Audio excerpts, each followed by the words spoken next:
聖經好似有啲離奇，但我再諗嘅時候，發覺應用聖經係解經嘅最難嘅一環。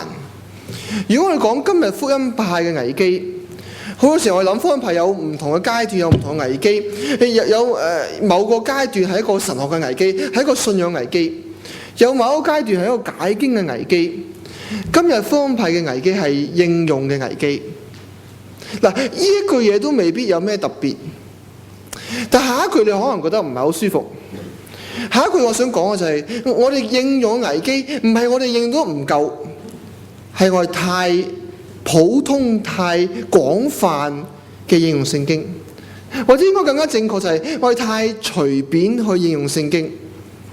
我喺度諗基督徒去睇聖經嘅時候，我諗到我哋信仰危機，我諗起係點樣解錯聖經，點樣神學立場有問題等等呢啲嘅抽象嘅課題。但係更加頭痛嘅就係一個應用嘅課題，點樣用聖經？點樣用聖經？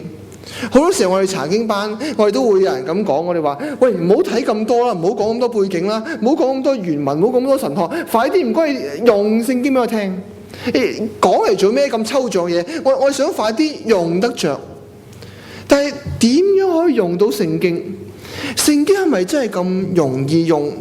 用聖經嘅時候會犯咗咩嘅錯誤？用聖經會引致咩嘅危機？用聖經會引致咩嘅異端出現？好多時候我哋講異端，我哋肯定係講緊解經嘅異端，肯定係講緊神學立場嘅異端。但係好多時候我哋用錯聖經，好多時候對我哋信徒生活、對教會嘅影響同樣咁大。個問題就係點用聖經？